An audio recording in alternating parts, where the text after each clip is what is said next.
미행 두 번째.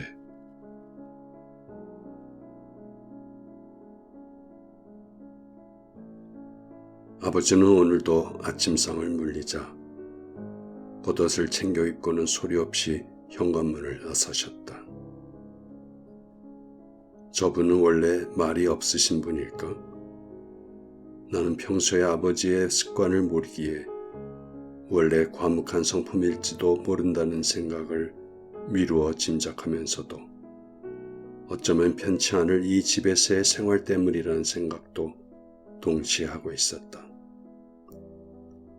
당신이 한번 뒤를 밟아봐요. 어떤 여잔지. 소리 없이 외출을 하시자 아니나 다를까 아내는 또다시 시작을 했다. 아버지에 대한 험담이나 고자질은 아내에게는 일종의 스트레스 해소 효과를 주는 것 같다. 나는 아버지를 모시면서 가질 수 있는 아내의 심리적 스트레스를 짐작을 할 수 있기에 아내가 고자질을 해도 크게 타박은 하지 않는다. 뒤를 밟아? 이제는 숫째 단정을 하고 행동으로 옮기려는 아내를 내가 바라보았다. 아내는 얘의 그 큰 눈가에다 잔뜩 잔주름을 지으며 내 반응을 기다리고 있었다. 아내의 말처럼 정말 여자가 있다면 아버지는 언제부터 그 여자를 알게 된 것일까? 여자를 만나기 위해 아버지는 아침상을 물리기가 바쁘게 현관을 나서시는 것일까? 함께 살지는 않았지만 간간히 들리던 소식에 의하면 이미 오래전에 아내를 잃고 재산을 정리한 후 큰아들 내와 산다고 했다. 문득 왈칵 화가 치밀었다. 그렇게 한 여자에게 그리고 그 속에서 난 자식에게 기다림이란 혹독한 시련을 안긴 채 버린 아버지가 무슨 자격으로 무슨 염치로 또다시 여자를 두었나 싶었다. 기다림이라면 내 어머니에게 안긴 것만으로도 충분했고 어차피 한 사람의 남자로서의 역할을 할 수 없을 바엔 더 이상 여자를 알아서는 다른 여자에게 어머니에게와 같은 상처를 안겨서는 결코 안 되는 일이었다. 그 혹독한 기다림으로 가슴은 보랏빛 멍이 들고 마음마저 찢기다 그 후유증으로 시름시름 앓다 돌아가신 내 어머니. 기다림이란 고통을 아는 사람으로는 내 어머니 한 분으로 충분했다. 그런데 또 나는 그간 잊은 채 있었던 증오심과 미움을 다시 일깨우며 혼자 흥분하고 있었다. 오랫동안의 기다림이란 공백을 오직 새벽녘에 본창을 바라보는 일로 보내던 어머니가 기다리던 분이 해가 바뀌어도 나타나지 않자 나를 부르셨다. 그것은 해가 타고 가슴 조여드는 고통이었는가 하면 사람을 초중음으로 몰아넣는 고통이었다. 어머니의 표정으로 보아 중대 결심을 하신 것 같았다. 중학생이 된다. 그러니 혼자 갈 수 있다. 가서 그냥 중학생이 됩니다. 그 말만 하고 오너라. 어머니의 얼굴에는 비장한 기운마저 서려 있었다. 그 길로 나는 어머니가 태워주시는 버스를 타고 그분이 계시는 집을 향해 갔는데 생각보다 그분의 그곳은 내 집에서 그리 먼 곳이 아니었다. 느릿한 시골 버스가 듬성듬성 떨어진 동네를 몇 지나 읍내를 눈앞에 둔 어느 반촌 앞에 설 때 나는 내려야 했다. 이렇게 가까이에 살면서 그분은 왜 어머니로 하여금 그토록 잔인하게 기다림이란 시련을 안기는지 나는 알 수 없었다. 마음만 먹으면 하루에도 몇 번이나 오갈 수 있는 이 거리를 가운데 두고 새벽마다 어머니로 하여금 봉창을 바라보며 기다리게 하신 이유는 무엇일까? 나는 그것이 못내 궁금했다. 너무 가깝기에 그래서 의식해야 하는 눈길이 적지 않기에 그렇게 기다리게 할 수밖에 없었다는 사실을 어렴풋이 짐작할 수 있었던 것은 내가 어른이 된 후였다. 사실 거리감이란 시각적인 의미가 아니라 마음의 의미일지도 몰랐다. 그렇다면 가까운 거리임에도 한번 다녀가는 일이 그토록 힘이 들 수밖에 없던 이유는 이미 그분의 마음속에 어머니란 존재는 없었기 때문일까? 그러나 나는 꼭 그렇게 단정하고 싶지는 않았다. 그것은 그분이 영영 나타나지 않으신 것이 아니라 시름시름 기다림으로 초죽음이 될 무렵이면 어느 날 기별도 없이 나타나 어머니의 얼굴에다 홍조를 띄우게 하고는 봉창에 해가 비치기도 전에 바람처럼 사라지곤 했기 때문이었다. 내가 여자와의 이별을 두려워하는 이유는 마음의 거리감 때문은 결코 아니었다. 오히려 이별이 코앞에 있는 현실 속에서 그 거리감을 놓아버릴 내 마음이 두려워서였다. 내 능력으로는 도무지 닿을 수 없는 아득한 거리감이 줄 막막함 속에서 오히려 내 마음은 그 거리감을 놓아버릴 때의 두려움. 마음은 떠나지 않아요. 해외로 가기로 했다는 말에 충격으로 말을 잇지 못한 채 바라만 본 내게 여자는 그렇게 덧붙였다. 몸은 떠날지라도 마음은 두고 가겠다는 그녀의 말은 믿을 수 있는데, 그러나 몸과 마음이 함께하지 못하는 그 막막함이 얼마나 큰 고통일지를 여자가 모르고 있음이 나는 안타까웠다.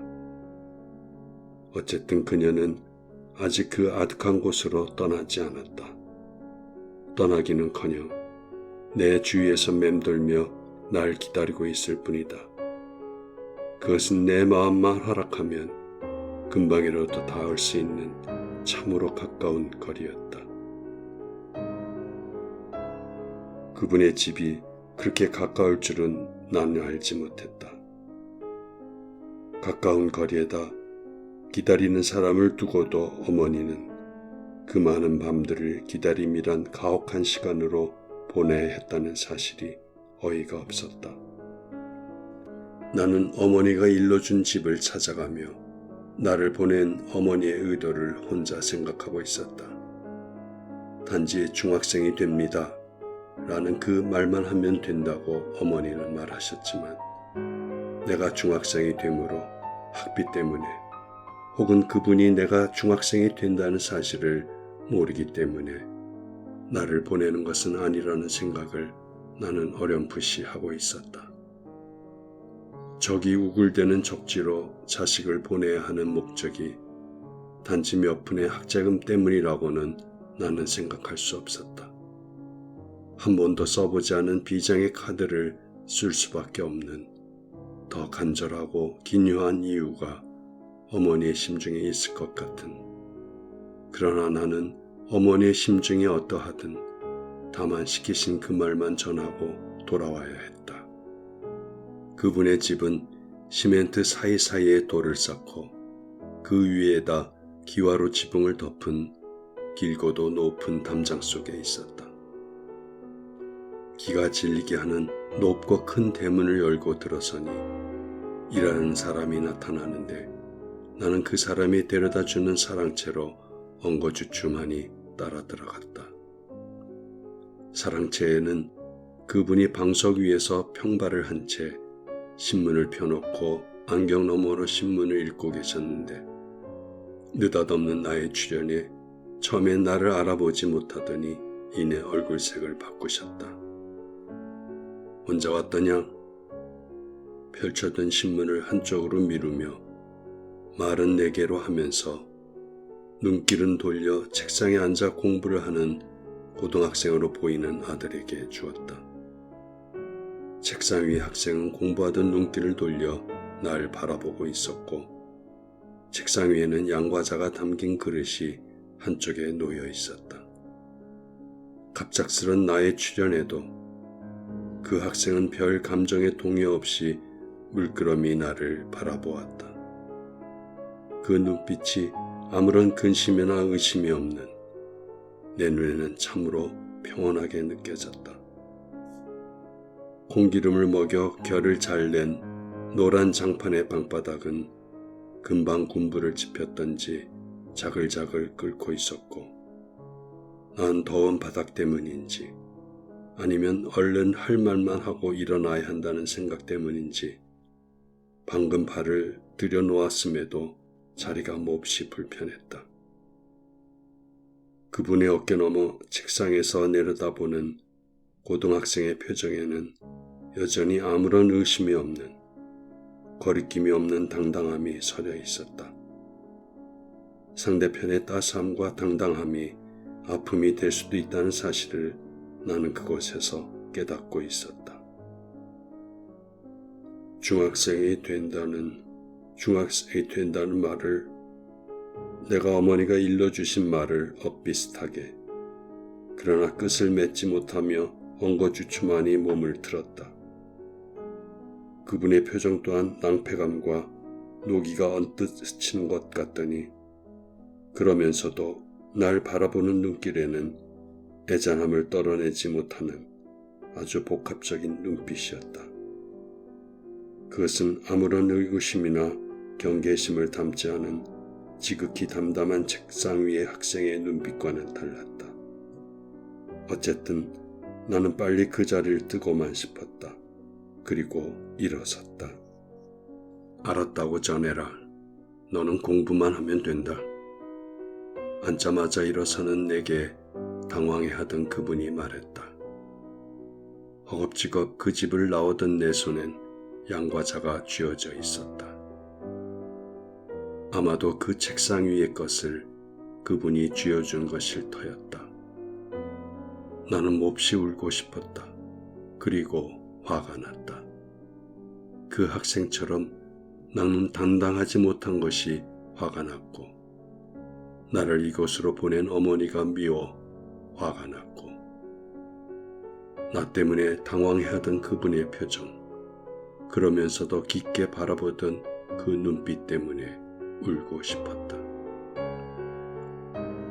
그날 이후 얼마 지 않아 그분은 꼭 한번 내 집으로 찾아오셨다. 그것은 여느 때처럼 새벽녘이 아닌 대낮이었다.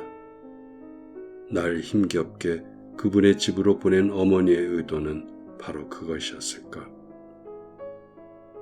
어머니는 그분의 출연에 여느 때처럼 소녀처럼 얼굴을 붉혔다. 어머니의 얼굴에 지금까지의 기다림의 시름 같은 건 그림자로도 보이지 않았다. 그러나 어머니의 얼굴의 화색과는 달리 그분의 표정은 차가웠고 목소리는 냉엄했다. 아이 입장도 염두에 둬야지 그렇게 생각이 얕은가? 그분은 얼굴도 제대로 들지 못한 채 붉히기만 하는 내 어머니에게 날 보낸 탓을 했다. 채 붉은 빛이 가시지도 않은 어머니의 얼굴이 순식간에 경직되는 듯 했다. 뭔가 말을 하려고 고개를 들어 그분을 바라보던 어머니가 무슨 연유인지 갑자기 입을 다물어 버렸다. 그분은 단지 그 말만 하고는 자리에서 일어섰다. 그분이 앉았다 일어선 자리에는 갈피에 나무 도장이 든 통장이 놓여 있었다. 그것은 중학생이 되는 나의 학자금이었을까? 나는 들어서기가 바쁘게 그 말만 하고 일어선 그분과 그분이 남긴 통장, 이제는 사색이 된 채 물끄러미 바라보는 어머니에게 번갈아 시선을 주며 이것은 어쩌면 어머니의 의도가 아닐지도 모른다는 생각을 하고 있었다. 배웅도 없이 바르르 몸을 떨며 주저앉더니 어머니는 그 길로 자리에 누우셨다. 아무것도 먹는 것을 피하고 마치 죽은 듯이 미동도 않은 채 몇 날을 자리에 누워만 계시더니 어느 날 털고 일어나서는 음식을 드셨다. 어머니의 새벽 봉창을 향한 기다림이 멈춘 것도 그때부터였다. 그 보랏빛 멍이 빛깔 같기도 하고 희뿌연 안개 같기도 하던 새벽 봉창을 바라보며 간간히 길게 한숨을 뽑아 올리던 어머니는 새벽이 와도 잠자리에 계셨고, 그리고 그 뒤로 그분도 더 이상 내 집을 찾지 않으셨다. 어머니의 마음속에는 그분에 대한 기다림이 사라진 것일까? 그 뒤 역시 내 집을 찾지 않던 그분도 내 어머니가 미워 찾지 않으신 것일까? 그런데 어머니는 임종의 그 순간에는 그분을 찾으셨고, 그때도 그분은 어머니를 찾아오지 않았다. 나는 그것을 늘 원망했다. 오늘은 아버지를 따라 나가보고 싶다. 어느 사이 나도 아내처럼 아버지의 하루의 행적이 수상쩍고, 그래서 엿보고 싶어지는 묘한 심리가 작용했다. 길다면 긴 노인의 하루를 아버지는 무엇을 하며 보내는지, 아내의 상상처럼 정말 여자를 만나는지 나 또한 서서히 궁금해졌다. 그러나 내가 아버지를 따라 나서기로 한 건 무엇보다도 그녀 때문이었다. 내일 이른 비행기예요. 오늘뿐이에요. 마치 숨이라도 넘어가듯 떠나기 전에 한번 만날 것을 애절하게 보내온 메시지 때문이었다. 이제 가면 언제 만날지, 아니 만날 수나 있을지 모르는, 아니 숫제 오지 않을 작정으로 떠날지도 모르는 그녀를 내가 외면하고 아버지의 뒤를 따르기로 한 것은 내 마음을 다스리기 위함이었다. 그녀보다 더 간절하게 보고 싶은, 그러나 떠난 후 혼자 남아 마음 아파할 나 자신, 오지 않을 사람을 기다리며 밤을 지새게 될지도 모를 나 자신을 떠올리며 마음을 돌이켰다. 기다림은 어렸을 때부터 어머니를 지켜본 것만으로도 충분했다. 나는 어머니의 새벽 미명의 고통을 알기에 생으로 자르는 아픔이 있을지언정 만나자는 지금의 호소는 외면하고 있었다. 나는 정말 어머니의 그 보랏빛 어둠 같기도 하고 희뿌연 안개 같기도 하던 새벽의 기다림을 싫어한다. 아니, 두려워한다. 콩기름 먹여 결이 잘난, 바닥이 자글자글 끓던 그 노란 장판의 따스함과 양과자 그릇을 옆에 두고 경계심이라곤 전혀 없던 표정으로 단지 뜻밖의 나의 등장에 호기심 어린 눈빛으로 바라보기만 하던 그 여유를 갈망할 뿐이다.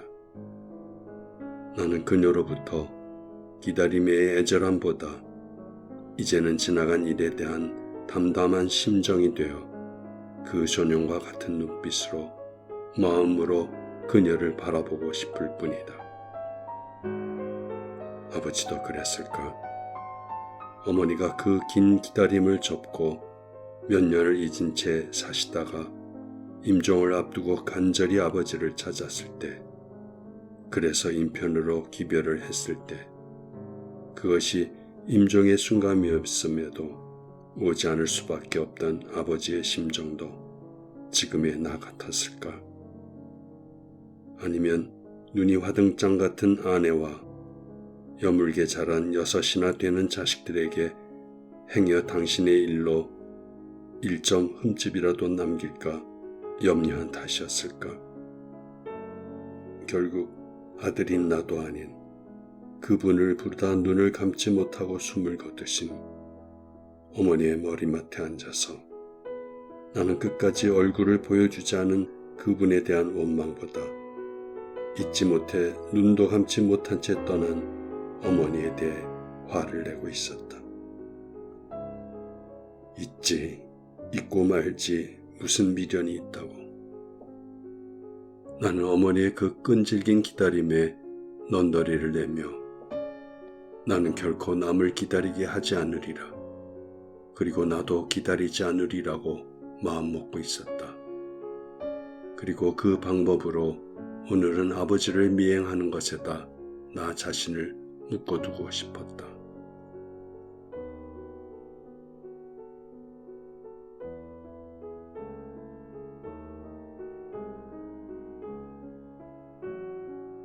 미행 세 번째로 이어집니다.